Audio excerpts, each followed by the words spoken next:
بسم اللہ الرحمن الرحیم۔ السلام علیکم ورحمۃ اللہ وبرکاتہ۔ اللہم صلی وسلم وبارک علی سیدنا و مولانا محمد وعلی آلہ وصحبہ وبارک وسلم۔ رب اشرح لی صدری ویسر لی امری واحلل عقدۃ من لسانی یفقہوا قولی واجعل لی وزیرا من اہلی آمین یا رب العالمین۔ ناظرین و سامعین، آپ دیکھ رہے ہیں مفتی آن لائن اور میں ہوں مفتی سخاوت منیر نعیمی۔ میرے ساتھ موجود ہیں جناب قاری عطاء المنان صاحب چشتی نظامی۔ ہمیشہ کی طرح آپ کی خدمت میں حاضر ہیں، آپ کے شرعی مسائل کے شرعی جوابات لے کر، اور امید کرتے ہیں کہ آپ کو ہمارا پروگرام بہت پسند آتا ہوگا۔ آپ احباب سے بھی التماس ہے کہ آپ مفتی آن لائن کو دیکھتے رہیے اور اپنے سوالات ہمیں سکرین پر دیے گئے نمبرز کے ذریعے، اس کے علاوہ سوشل میڈیا پر جو ہمارے پیجز ہیں ان پر بھی آپ اپنے سوالات ہمیں بھیج سکتے ہیں۔ ہمیشہ کی طرح ہم اس پروگرام کا آغاز تلاوت کلام پاک سے کرتے ہیں۔ قاری صاحب تلاوت فرمائیں گے، اس کے بعد ہم پروگرام کو آگے بڑھاتے ہیں۔ جی قاری صاحب۔ اعوذ باللہ من الشیطان الرجیم، بسم اللہ الرحمن الرحیم،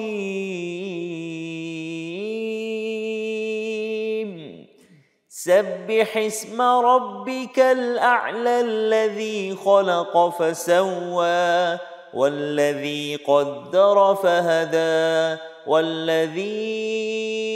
اخرج المرعى فجعله غثاء احوى سنقرئك فلا تنسى إلا ما شاء الله إنه يعلم الجهر وما يخفى ونيسرك لليسرى فذكر إن نفعت الذكرى سيذكر من يخشى ويتجنبها الأشقى الذي يصلى النار الكبرى ثم لا يموت فيها ولا يحيا قد أفلح من تزكى وذكر اسم ربه فصلى بل تؤثرون الحياة الدنيا والآخرة خير وأبقى إن هذا لفي الصحف الأولى صحف إبراهيم وموسى صدق الله العظيم۔ ترجمہ سماعت فرما لیجئے۔ اللہ کے نام سے شروع جو بہت مہربان رحمت والا۔ اپنے رب کے نام کی پاکی بولو جو سب سے بلند ہے، جس نے بنا کر ٹھیک کیا اور جس نے اندازے پر رکھ کر راہ دی، اور جس نے چارہ نکالا پھر اسے خشک سیاہ کر دیا۔ اب ہم تمہیں پڑھائیں گے کہ تم نہ بھولو گے مگر جو اللہ چاہے، بے شک وہ جانتا ہے ہر کھلے اور چھپے کو، اور ہم تمہارے لیے آسانی کا سامان کر دیں گے تو تم نصیحت فرماؤ اگر نصیحت کام دے۔ عن قریب نصیحت مانے گا جو ڈرتا ہے، اور اس سے وہ بڑا بدبخت دور رہے گا جو سب سے بڑی آگ میں جائے گا، پھر نہ اس میں مرے اور نہ جیے۔ بے شک مراد کو پہنچا جو ستھرا ہوا اور اپنے رب کا نام لے کر نماز پڑھی، بلکہ تم جیتی دنیا کو ترجیح دیتے ہو اور آخرت بہتر اور باقی رہنے والی۔ بے شک یہ اگلے صحیفوں میں ہے، ابراہیم اور موسیٰ کے صحیفوں میں۔ بے شک اللہ نے سچ فرمایا۔ ماشاءاللہ، جزاک اللہ خیرہ۔ احباب ذی وقار، آپ نے تلاوت کلام پاک سماعت کی۔ یاد رکھیں حضور نبی کریم صلی اللہ علیہ وآلہ وسلم کے فرامین ہوں، تلاوت کلام پاک ہو یا کوئی بھی ایسا فرمان کہ جس کو ہم مقدس سمجھتے ہیں۔ ظاہر ہے حضور نبی کریم صلی اللہ علیہ وآلہ وسلم کے بعد صحابہ کرام علیہم رضوان کے فرامین ہیں، اسی طرح ہمارے تک جتنا بھی دین اسلام پہنچا یہ ایک طرح سے امانت تھی کہ جو ہمارے تک علماء نے، صالحین نے، اولیاء نے ہمارے تک پہنچائی۔ اب ہمارا یہ فریضہ بنتا ہے کہ ہم اس کو بعین ہی اسی طرح آنے والی نسلوں تک پہنچائیں اور قیامت کی صبح تک آنے والا جو آخری شخص ہے اس تک دین اسلام کا پیغام صحیح معنوں میں اور خالص پہنچ سکے۔ یاد رکھیں حضور نبی کریم صلی اللہ علیہ وآلہ وسلم کا فرمان ذی وقار ہے جس کا مفہوم ہے کہ اس بندے نے ایمان کا اعلیٰ درجہ پا لیا کہ جس نے محبت اور عداوت اللہ تعالیٰ کے لیے رکھی۔ محبت اور عداوت اللہ تعالیٰ کے لیے رکھنے کا مطلب یہ ہے کہ اگر کسی سے محبت ہو تو اس کے اندر بھی اللہ تعالیٰ کی رضا شامل حال ہو، اور اگر کسی سے عداوت ہو، دشمنی ہو، تب بھی اس کے اندر مقصد دنیا داری کا حصول نہ ہو بلکہ اللہ رب العالمین کی رضا کا حصول ہو۔ ہمارے اس معاشرے کے اندر جہاں بہت ساری خرابیاں پائی جاتی ہیں ان میں سے ایک خرابی یہ بھی ہے کہ ہم دنیا داری کے معاملات کو ترجیح دیتے ہیں آخرت پر، حالانکہ مسلمان صحیح معنوں میں تو ہوتا ہی وہ ہے کہ جو اپنے آخرت کے معاملات کے اوپر نظر رکھنے والا ہو۔ ظاہر ہے دنیا کو بھی ساتھ لے کے چلنا ہے، لیکن اتنی ترجیح دے دنیا کو جتنا دنیا میں رہنا ہے، اور اتنی ترجیح آخرت کو دے جتنا اس نے آخرت میں رہنا ہے۔ یقیناً آخرت کے اندر ہمیشہ کی زندگی ہے اور دنیا کے اندر عارضی زندگی ہے، اس لیے دنیا کی زندگی کا سامان بھی عارضی ہونا چاہیے اور آخرت کے حوالے سے فکر بھی زیادہ ہونی چاہیے۔ تو آج کے سوالات کی جانب بڑھتے ہیں۔ قاری صاحب کون سے آج کے سوالات ہمیں موصول ہوئے؟ یہ ایک سوال ہے، ایک بہن گوجرا سے پوچھتی ہیں کہ ہمارے محلے میں ہر جمعے کو خواتین کسی ایک گھر میں جمع ہو کر صلاۃ التسبیح کا اہتمام کرتی ہیں، کیا خواتین اجتماعی نماز ادا کر سکتی ہیں؟ برائے مہربانی صلاۃ التسبیح کا درست طریقہ بھی بتا دیں۔ بسم اللہ الرحمن الرحیم۔ سورۃ مسئولہ کے اندر ایک ہی سوال میں بہت سارے سوالات پوشیدہ ہیں۔ پہلا سوال تو اس میں یہ ہے کہ صلاۃ التسبیح یہ پڑھنا کیسا ہے؟ میں آپ کو پہلے ایک اصول بتا دیتا ہوں، اس کو اگر آپ مد نظر رکھیں گے تو بہت سارے مسائل خود بخود آپ کے حل ہو جائیں گے۔ اور ظاہر ہے اگر اصول دین کے جو اصول ہیں نا یہ ہمارے پیش نظر ہوں تو بہت ساری خرابیوں سے بھی ہم بچ سکتے ہیں۔ اصول یہ یاد رکھیں کہ ہر فرض عبادت کے اندر تشہیر کرنا، سب کے سامنے پڑھنا اور گواہ بنانا یہ اصل ہے، اور نفلی عبادات کے اندر چھپانا اور حتی الامکان اس کو سمجھ لیں کہ ہائیڈ رکھنا، کسی کے سامنے ذکر نہ کرنا یہ اصل ہے۔ ہمارے ہاں یہ بھی مسئلہ ہے کہ ہم نفلی عبادات کا اہتمام بڑے زور و شور سے کرتے ہیں، فرائض کی بات ہو تو ہمارا جواب ذرا نفی میں ہوتا ہے، حالانکہ یہ کوئی اچھی بات نہیں، بالکل غیر مناسب بات ہے۔ فرض نماز کی باری آئے تو ہو سکتا ہے فجر کی نماز کے اندر کوئی ایک صف بھی کسی مسجد میں کمپلیٹ نہ ہو، لیکن اگر عیدین کا مسئلہ ہو، اسی طرح نماز جنازہ ہے یا اور ایسی کوئی نماز جس طرح صلاۃ التسبیح ہے یا صلاۃ التوبہ کا اہتمام کیا جاتا ہے، یا کوئی بھی ایسی نفلی عبادت اس کے لیے اعلانات کرنا، یہ ہماری اس قوم کی خرابیوں میں سے ایک خرابی ہے۔ اب دیکھیں کہ فرض عبادت کے اندر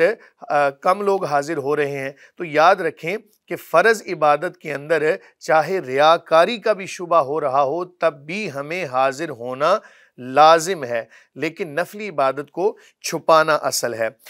صلاۃ التسبیح کے بارے میں یہ بات یاد رکھیں، حضور نبی کریم صلی اللہ علیہ وآلہ وسلم نے اپنے چچا کو یہ نماز سکھائی، اور ان کی وجہ سے یوں سمجھ لیں کہ ان کے توسل سے ہم تک یہ عبادت پہنچی، اور اس کی بے شمار اس کے فوائد ہیں، اس کی فضیلتیں ہیں۔ حضور نبی کریم صلی اللہ علیہ وآلہ وسلم نے اس نماز کو سکھاتے ہوئے ساتھ یہ بھی ارشاد فرمایا کہ چچا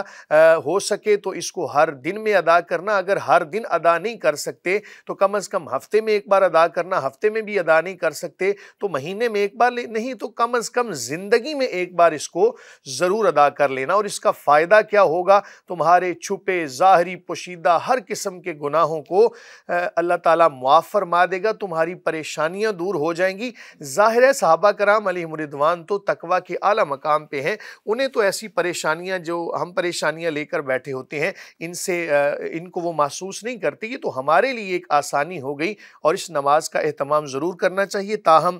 اس کا اجتماعی طور پہ اعلان کر کے اظہار کرنا یہ غلط ہے۔ یاد رکھیں کہ نفلی عبادت کے اندر اظہار کرنا نفلی عبادت کو ضائع کر دیتا ہے، اور خواتین کا کسی ایک گھر کے اندر جمع ہونا، اور ظاہر ہے یہ ساری چیزیں بہت ساری خرابیوں کا باعث بنیں گی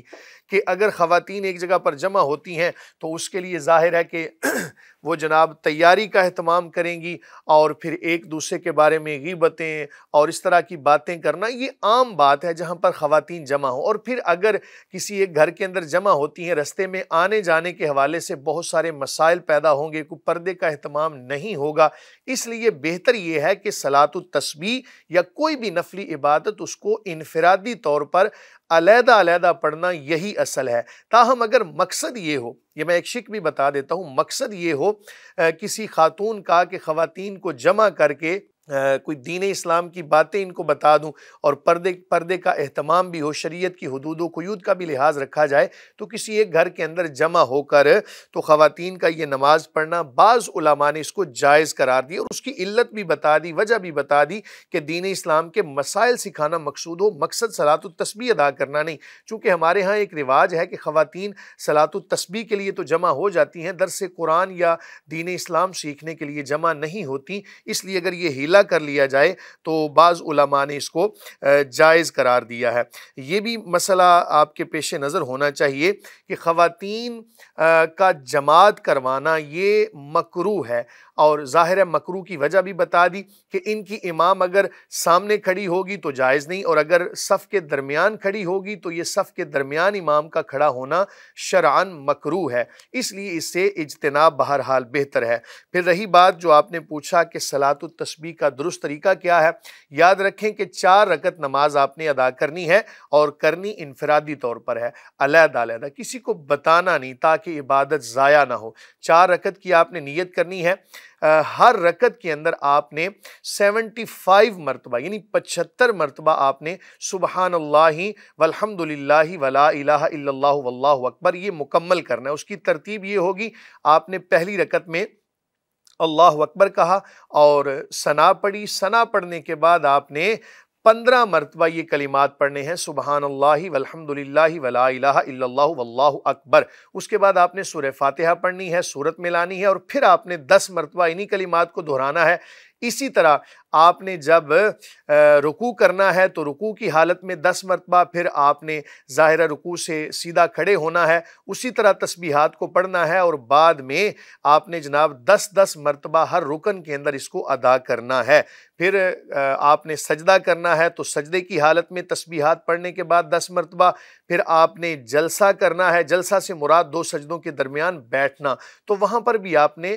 10 مرتبہ اس تسبیح کو پڑھنا ہے۔ پھر آپ نے دوسرا سجدہ کرنا ہے، تو اس کو آپ جب اکاؤنٹ کریں گے تو یہ ایک رکعت کے اندر 75 مرتبہ بن جائے گا۔ درمیانی جو تشہد ہے اس کو آپ نے مکمل پڑھنا ہے، صرف سلام نہیں پھیرنا، جس طرح آپ نے پہلی 2 رکعتیں ادا کی ہیں اسی طرح آخری 2 رکعتیں ادا کریں گے، تو یہ آپ کی صلاۃ التسبیح کا طریقہ ہے۔ اور کوشش کریں کہ ان رکعات کے اندر جو ہے وہ معوذتین، اور جنہیں ہم کہتے ہیں عام زبان میں چاروں کل، پہلی رکعت میں آپ سورہ کافرون پڑھیں، دوسری میں سورہ اخلاص، تیسری میں سورہ فلق، اور چوتھی میں سورہ ناس۔ بہرحال اس کے علاوہ بھی کافی تفصیل ہے، جو مختصر تھا وہ آپ کے گوش گزار کر دیا۔ جی مفتی صاحب، اگلا سوال کراچی سے محمد اظہر پوچھ رہے ہیں کہ اکثر میں سفر میں ہوتا ہوں، جہاں نماز کا وقت ہو جائے ادا کر لیتا ہوں، لیکن بعض اوقات پرندوں کا فضلہ یا بیٹ پڑی ہوتی ہے، تو ایسے میں کیا وہ جگہ نماز کے لیے پاک ہے یا ناپاک؟ بسم اللہ الرحمن الرحیم۔ دیکھیں پیارے بھائی، آپ سفر کی حالت میں ہوتے ہیں تو لازمی تو نہیں کہ ہر جگہ پر ایسی صورتحال پائی جائے، آپ کو چاہیے کہ ایسی جگہ کا انتخاب کرنا کہ جہاں پر یہ چیزیں نہ ہوں۔ ظاہر ہے اللہ تعالیٰ کی زمین بڑی وسیع ہے، تو کسی اور جگہ پر آپ نماز کا اہتمام کر سکتے ہیں، تاہم یہ بات یاد رکھیں کہ جس جگہ پر بیٹ پڑی ہو تو اس کے حوالے سے علماء نے کافی تحقیق کر کے، اور اس کے علاوہ اس کے بارے میں نا بعض لوگ بڑے نیگیٹو پوائنٹ نکالتے ہیں علماء کے حوالے سے کہ دیکھو جی یہ کوئی بات ہے بیان کرنے کی کہ پرندوں کی بیٹ کے حوالے سے مسئلہ بیان کرنا، اور جناب یہ چھوٹے چھوٹے مسائل جو ہیں ان کو علماء لکھ رہے ہیں، کوئی بڑا مسئلہ بیان کریں۔ دیکھیں شریعت کا یہ حسن ہے کہ شریعت نے ہمیں چھوٹی سے چھوٹی بات سے لے کر بڑی سے بڑی بات تک بیان کر دی، اور ظاہر ہے کہ جب پاکی نہیں ہوگی تو پھر اگلے مسائل ہم کیسے بیان کر سکیں گے۔ عبادات کے لیے پاکی کا ہونا ضروری ہے۔ تو جس جگہ پر پرندوں کی بیٹ پڑی ہو تو اس کے حوالے سے فقہا نے بڑی تفصیل کے ساتھ لکھا ہے کہ اونچی اڑان والے پرندے، اور یوں سمجھ لیں کہ بہت زیادہ اونچے اڑنے والے، ان کی اگر بیٹ ہے تو اس کے حوالے سے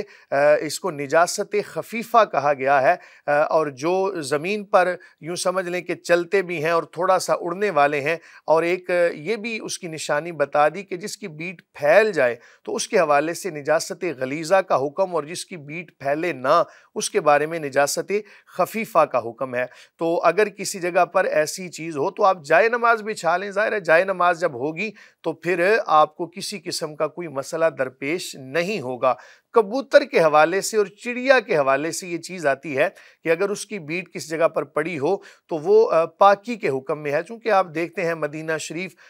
کے اندر بھی اور مکہ مکرمہ کے اندر اور دیگر اطراف میں آپ اگر اولیاء کے مزارات پہ جاتے ہیں تو وہاں پر بھی کبوتر اور چڑیا کی کافی تعداد ملتی ہے۔ تو چونکہ یہ عموم بلوہ ہے، اس وجہ سے فقہا نے لکھا کہ ان کی بیٹ اگر کسی جگہ پر پڑی ہو تو وہ پاکی کے حکم میں ہے، لیکن پاکی کا مطلب ہرگز یہ نہیں کہ اسی جگہ پر نماز ادا کی جائے، کوشش یہی کرنی چاہیے کہ اس کے علاوہ کسی اور جگہ کا ہی انتخاب کیا جائے۔ ایک بہن سکھر سے پوچھتی ہیں کہ کیا ہاتھ دھوتے ہوئے کلمہ پڑھنا چاہیے یا نہیں؟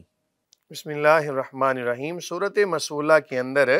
ہاتھ دھونا اور کلمہ پڑھنا، یہ دو چیزیں آپ نے سوال کیا۔ ہمارے ہاں عوام کے اندر یہ مسئلہ مشہور ہے کہ جب تک ہم کلمہ نہیں پڑھیں گے تب تک شاید ہمارے ہاتھ پاک ہی نہیں ہوں گے، بلکہ بعض احباب تو یہاں تک شدت پسند ہیں، کہتے ہیں بچے کو بھی سکھاتے ہیں بیٹا کلمہ پڑھ کے ہاتھ دھو کے آؤ، اور اگر اس نے کلمہ نہیں پڑھا اور بیچارے نے صابن کے ساتھ بھی کچھ 6-7 مرتبہ ہاتھ دھو لیے تو ہم سمجھتے ہیں کہ شاید ناپاک ہیں۔ اگر کوئی کپڑا بھی ناپاک ہو تو ہمارے ہاں یہی ایک عام مسئلہ پایا جاتا ہے، اس کے اوپر بھی کلمہ پڑھا جاتا ہے۔ یاد رکھیں کہ اگر کوئی بندہ مسلمان ہوا تو جب تک وہ کلمہ نہیں پڑھے گا تب تک وہ اندرونی طور پہ پاک نہیں ہو سکتا۔ آپ اس کو چاہے 7 سمندروں کے اندر ہی ڈبکی کیوں نہ لگا دیں، اور اس کو جناب آپ جتنا مرضی دھو لیں، جب تک وہ کلمہ نہیں پڑھے گا تب تک جو حقیقی نجاست ایک کفر کی نجاست تھی نا وہ اس سے زائل نہیں ہوگی۔ اور اگر کسی جگہ پر نجاست ظاہرہ موجود ہو، آپ اس پر 1,00,000 مرتبہ کلمہ بھی پڑھ لیں گے یا کوئی بھی ایسے کلمات پڑھ لیں گے، وہ چیز تب تک پاک نہیں ہو سکتی جب تک جناب آپ اس کو دھوئیں گے نہیں کسی مایا چیز کے ساتھ۔ مایا چیز سے مراد پانی ہے یا کوئی بھی ایسی چیز جو پانی کا قائم مقام بن سکتی ہو اور واقعی اس سے نجاست دور ہو سکتی ہو۔ آپ اگر واش روم سے ہو کے آئے تو ایسی صورت میں ہاتھ پانی کے ساتھ ہی دھونا لازم ہوگا، اور جب تک وہ نجاست زائل نہیں ہو جاتی، اور کم از کم اس کو 3 مرتبہ ہاتھوں کو ضرور دھونا چاہیے۔ حضور نبی کریم صلی اللہ علیہ وآلہ وسلم فرماتے ہیں، جس کا مفہوم ہے کہ جب کوئی بندہ تم میں سے نیند سے بیدار ہو تو سب سے پہلے اپنے ہاتھوں کو دھوئے، اور کسی برتن میں ہاتھ نہ لگائے جب تک کہ ہاتھوں کو اچھے طریقے سے دھو نہ لے۔ تو بہرحال پانی کے ساتھ دھونا یہ لازم ہے، کلمہ پڑھنا اس کے اندر لازم نہیں ہے۔ اگر کوئی دل کی تسلی کے لیے پڑھتا ہے تو ہم اس کو منع بھی نہیں کر سکتے، ہو سکتا ہے اس کے دل کی تسلی ایسے ہوتی ہو، تو اسی وجہ سے اگر وہ کلمہ طیبہ کا ورد کر لے گا تو یہ بھی ایک اچھا عمل ہوگا۔ بہرحال اس کا ظاہری نجاست کے ساتھ کوئی تعلق نہیں ہے۔ جی، سراج الدین نے جیکب آباد سے پوچھا ہے کہ کیا جرابیں پہن کر وضو ہو سکتا ہے، اور یہ بھی بتائیں کہ کیا آستین تنگ ہوں تو کیا کپڑے کے اوپر سے وضو کیا جا سکتا ہے؟ بسم اللہ الرحمن الرحیم۔ جرابیں اور موزے، ان کے حوالے سے بہت زیادہ تفصیل پائی جاتی ہے۔ فقہائے کرام اور آج کے دور میں بھی اس حوالے سے بہت زیادہ اختلافات پائے جاتے ہیں۔ میں آپ کو احتیاطی مسئلہ بتا دیتا ہوں۔ احناف کے ہاں یہ مسئلہ ذکر کیا گیا کہ وہ موضع کہ جو واقعتاً جن کو حضور نبی کریم صلی اللہ علیہ وآلہ وسلم کے مبارک دور سے اخذ کیا گیا ہو، یعنی وہاں سے اس کے اشارات ملتے ہوں، وہ موضع کیسے تھے؟ وہ جرابیں بھی ایسی تھیں کہ جن کے اندر پانی نہیں جا سکتا تھا، اور ان جرابوں کے ساتھ بھی چلنا بالکل آسان تھا، اور ان جرابوں کی وجہ سے یوں سمجھ لیں کہ وہ جرابیں بھی چمڑے کی بنی ہوتی تھی، کوئی کپڑے وغیرہ کی نہیں بنی ہوتی تھی، اور کپڑا بھی اگر ہوتا تو وہ اس طرح کا ہوتا کہ جس کے اندر پانی نہیں جا سکتا تھا۔ ان تمام چیزوں سے فقہائے احناف نے یہ مسئلہ اخذ کیا کہ اگر موزے ایسے بنے ہوں کہ جو چمڑے کے ہوں اور ہر لحاظ سے انہی تمام تقاضوں کو پورا کرتے ہوں، تو ایسے موزے پہن کر تو جناب آپ ان کے اوپر مسح کر سکتے ہیں، لیکن اس کا طریقہ کیا ہوگا؟ یاد رکھیں کہ مکمل وضو کرنے کے بعد آپ نے موزے پہنے ہوں، اور پھر ان کو درمیان میں کبھی بھی آپ نے اتارا نہ ہو۔ اگر مثال کے طور پہ ایک بندے نے کامل وضو کیا، موزے پہن لیے، موزے پہننے کے بعد فجر کے وقت اس نے موزے پہنے تھے، وضو اس کا فاسد ہوا ظہر کے وقت، اب اگلے دن ظہر کے وقت تک اگر وہ مسافر نہیں تھا، مقیم تھا، تو انہی موزوں کے اوپر مسح کر سکتا ہے، دوبارہ اس کو موزے اتار کے پاؤں دھونے کی ضرورت نہیں۔ لیکن اگر درمیان میں کسی وقت کے اندر بھی اس نے موزوں کو اتار دیا تو اب دوبارہ سے اس کو پاؤں دھونے کی ضرورت ہوگی۔ ایسے ہی اگر موزے پہن لے گا تو اس کا مسح کرنا جائز نہیں ہوگا۔ یوں سمجھ لیں کہ ایک پاؤں ہے تو پاؤں کے اوپر جو نجاست لگنی تھی نا، نجاست حکمی وضو کے ٹوٹنے کی وجہ سے اس کے اوپر موزہ تھا اور نجاست اس کے اوپر سرایت کر رہی ہے، جیسے ہی آپ نے موزے کو اتارا تو نجاست آپ کے پاؤں سے لگ جائے گی۔ یہ میں صرف ایک مسئلہ سمجھانے کے لیے، اور اگر آپ نے اس کے اوپر مسح کیا تھا تو وہ نجاست دور ہو گئی تھی۔ مسافر کے لیے 3 دن کی مقدار بیان کی، اور مقیم کے لیے 1 دن اور 1 رات کی مقدار۔ اس کے علاوہ اگر آپ نے جرابوں کے اوپر مسح کیا تو فقہائے احناف کے نزدیک جائز نہیں ہوگا۔ تاہم بہتر یہی ہے کہ پاؤں کو دھو لیا جائے۔ اگر آج کے دور کی جرابوں کو دیکھا جائے تو پاؤں دھو لینا یہی زیادہ مناسب ہے۔ اور رہی بات یہ کہ آستینیں تنگ ہوں تو کیا کپڑے کے اوپر سے وضو کیا جا سکتا ہے؟ تو جناب ایسا ہرگز نہیں ہے۔ آپ کو جو چیزیں وضو کے اندر دھونا لازم ہے اس کے لیے آپ کو پانی بہانا ضرور ہے۔ ہاں اگر بالفرض کپڑا اتنا باریک تھا کہ آپ نے اس کے اوپر سے پانی بہا دیا اور پانی جسم کے اوپر بہہ گیا تو ایسی صورت میں تو وضو ہو جائے گا، تاہم کپڑے کے اوپر سے مسح کرنا جائز نہیں ہوگا۔ جرابوں کے بارے میں آپ نے کہا تو یہ طے ہو گیا کہ اگر موٹی جرابیں ہوں جو آپ صلی اللہ علیہ وسلم کے دور میں پائی جاتی تھی تو پھر اس پہ مسح کرنا جائز ہو جائے گا۔ دیکھیں ایسا کپڑا اگر آپ کے پاس موجود ہے جو واٹر پروف ہے تو پھر ہم اس کے اوپر حکم لگا سکتے ہیں، ورنہ اگر اس کے اندر پانی داخل ہو گیا تو ایسی صورت میں اس کو اتار کے دھونا ہی پاؤں یہ لازم ہوگا۔ جی اگلا سوال بھلوال سے شکیل احمد پوچھتے ہیں کہ سوئمنگ پول میں یا نہر میں یا دریا میں نہانے کے بعد جسم پر پانی بہانا ضروری ہوتا ہے یا نہیں؟ یہ بھی بتائیں کہ سوئمنگ پول میں یا نہر میں یا دریا میں ڈبکی لگانے کے بعد کیا وضو کرنے کی گنجائش ہوتی ہے، کیونکہ اس طرح جسم تو مکمل طور پر گیلا ہو جاتا ہے۔ بسم اللہ الرحمن الرحیم۔ سوئمنگ پول کہ جس کے بارے میں آپ کو یقین ہو کہ اس کے اندر پانی بالکل پاک اور صاف ہے، یا نہر ہے تو نہر کے اندر تو ظاہر ہے کہ پانی پاک ہی ہوگا، صاف تو نہیں ہو سکتا، اور بہنے والا پانی پاکی کے حکم میں ہوتا ہے۔ اسی طرح اگر دریا کی بات کریں تو بھی اس کے حوالے سے پاک پانی کا ہی حکم لگایا جاتا ہے۔ اور یاد رکھیں جو کثیر پانی ہو یا بہنے والا پانی ہو وہ پاکی کے حکم میں ہوتا ہے اور اس کے اندر نجاست قرار نہیں پکڑتی۔ ایسی صورتحال کے اندر اگر کسی بندے کے اوپر غسل واجب یا فرض تھا تو اس نے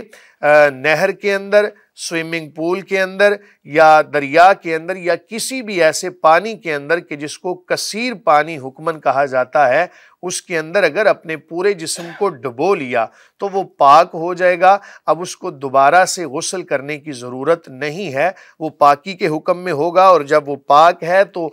ظاہر ہے کہ جب تک اس کا وضو فاسد نہیں ہوتا اسی طرح وہ نماز بھی پڑھ سکتا ہے اور دیگر تمام تر معاملات کہ جن کے لیے وضو درکار ہے وہ ادا کر سکتا ہے۔ اگلا سوال ٹھٹھا سے ایک بہن پوچھتی ہیں کہ آج کل جائے نماز پر کئی تصویریں بنی ہوتی ہیں جیسے اونٹ، گھوڑے وغیرہ، تو کیا ایسے جائے نمازوں پر نماز ادا کی جا سکتی ہے؟ بسم اللہ الرحمن الرحیم۔ ہر ایسی چیز کہ جو اللہ تعالیٰ کی عبادت کے درمیان توجہ کے بٹنے کا باعث بنے، وہ شرعاً جائز نہیں ہے، اس کو کراہت کے زمرے میں لیا جائے گا۔ کوئی بھی ایسی جائے نماز کہ جس کے اوپر ایسی تصویر بنی ہو، اگر تو بالفرض جاندار کی تصویر ہے تو ایسی صورت میں تو نماز نہیں ہوگی، لیکن اگر خانہ کعبہ یا روضہ رسول صلی اللہ علیہ وآلہ وسلم یا مسجد اقصیٰ یا کسی بھی ایسی چیز کی تصویر بنی ہو تو بھی اس کو زمین پر بچھانا کوئی مناسب بات نہیں، اس کے اندر بے ادبی کا ایک پہلو پایا جاتا ہے۔ لہٰذا جائے نماز جب خریدیں تو اس بات کا یقین کر لیں کہ اس کے اوپر کوئی ایسی تصویر تو نہیں بنی۔ اگر بالفرض کوئی عکس بھی پایا جاتا ہے نا، جس سے ہلکا سا تصویر کا شبہ ایک پیدا ہوتا ہے، تو بھی ایسی جائے نماز کے اوپر نماز نہیں پڑھنی چاہیے، اس کے علاوہ کوئی اور چیز استعمال کرنی چاہیے۔ اور اگر کوئی ایسی چھوٹی سی تصویر تھی اور اس کے بارے میں کوئی یقین سے بھی نہیں کہا جا سکتا کہ یہ جناب کسی جاندار کی تصویر ہے، تو ایسی صورت میں نماز اس پر بہرحال ہو جائے گی۔ تاہم جائے نماز خریدتے ہوئے ان تمام چیزوں کو ملحوظ خاطر رکھنا چاہیے۔ اگلا سوال اٹک سے جلال اکبر پوچھتے ہیں کہ جب بچہ پیدا ہوتا ہے تو کیا کوئی نابالغ بچہ اس بچے کے کان میں اذان دے سکتا ہے؟ یہ بھی بتائیں کہ کیا بچے کے دونوں کانوں میں اذان دینا ضروری ہوتا ہے؟ بسم اللہ الرحمن الرحیم۔ جیسا کہ آپ کو یہ بات معلوم ہوگی، اس سے پہلے غالباً ایک پروگرام میں ہم نے اس مسئلے کو بیان کیا تھا کہ نابالغ بچے کا اذان دینا، اگر وہ نابالغ سمجھدار ہے تو شرعاً جائز امر ہے، وہ اذان دے سکتا ہے، کیونکہ اس کا مقصد صرف اور صرف بلانا ہے۔ اور بچے کے کان میں جو اذان دی جاتی ہے وہ بھی برکت کے لیے، اور اس وجہ سے کہ بچے کے کان میں جو پہلی آواز پڑے وہی آواز پڑے کہ جو اللہ تعالیٰ نے آسمان سے زمین پر کلمات اذان کے نازل کیے ہیں۔ تو اس وجہ سے اگر کوئی نابالغ بچہ سمجھدار ہے، اگر اس نے کان میں اذان پڑھ دی تو اذان ہو جائے گی، اگر نابالغ بھی ہے تب بھی اذان ہو جائے گی، اس میں کوئی شرعی قباحت نہیں ہے۔ لیکن طریقہ سماعت کر لیں، کوشش یہ کی جائے کہ بچے کے کان میں اذان دینے والا بندہ بھی کوئی متقی پرہیزگار ہونا چاہیے، کیونکہ اس کے کلمات کی تاثیر اس کو محسوس ہوگی، اس لیے بہتر یہی ہے۔ اور کان میں اذان دیتے ہوئے دائیں کان کے اندر آپ فجر کی اذان پڑھیں اور بائیں کان کے اندر اقامت پڑھیں، تاکہ دونوں کی برکت اس بچے کو حاصل ہو۔ ایک بہن لاڑکانہ سے پوچھتی ہیں کہ اگر بچے کے پیدا ہونے سے پہلے ہی نام سوچ لیا ہو اور جیسے ہی بچہ پیدا ہو تو کیا اسے اس نام سے پکارنا جائز ہے، یا 7 دن بعد بال اتروا کر نہلانے کے بعد ہی نام رکھنا ضروری ہوتا ہے؟ بسم اللہ الرحمن الرحیم۔ بچے کے پیدا ہونے سے پہلے ہی نام سوچ لینا یہ شرعاً جائز ہے، اس میں کوئی شرعی قباحت نہیں ہے، لیکن اس بچے کو بہرحال نام 7ویں دن دینا یہی مسنون ہے۔ یاد رکھیں کہ ہر وہ عمل کہ جس کا تعلق سنت کے ساتھ ہو، کوشش یہی کرنی چاہیے کہ بعین ہی اسی سنت پر عمل کیا جائے، اور جیسے نبی کریم صلی اللہ علیہ وآلہ وسلم نے عمل کر کے دکھایا یا امت کو بتایا، تو انہی تقاضوں کو مد نظر رکھتے ہوئے معاملات سر انجام دینے چاہیے۔ تاہم اگر پہلے ہی نام سوچ لیا اور بچے کا نام محمد سوچ لینا، یہ بہت اچھا ہوتا ہے کہ مثال کے طور پہ ہم یہ نیت کر لیں کہ ہمارے ہاں جو بھی بچہ پیدا ہوگا ہم اس کا نام محمد رکھیں گے، نبی کریم صلی اللہ علیہ وآلہ وسلم کے مبارک نام پر۔ اب اس کے بعد ظاہر ہے کہ تمام بچوں کے نام تو محمد نہیں ہو سکتے، تو آپ اس کا عرفی نام کچھ اور رکھ سکتے ہیں۔ مثلا محمد سب کا نام ہے اور عرف کے طور پر عثمان نام رکھ دیا، عرف کے طور پر عمر نام رکھ دیا، علی نام رکھ دیا، ابو بکر نام رکھ دیا، اور صحابہ کرام علیہم رضوان کا نام، تو بہرحال پہلے ہی نام سوچ لینا، اس کے اندر کوئی شرعی قباحت نہیں ہے۔ جی شکریہ مفتی صاحب۔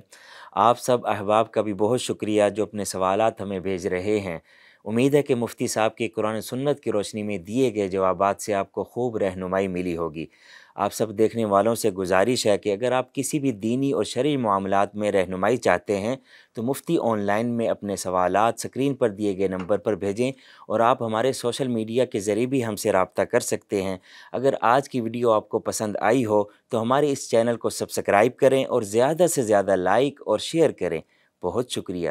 وما علینا الا البلاغ۔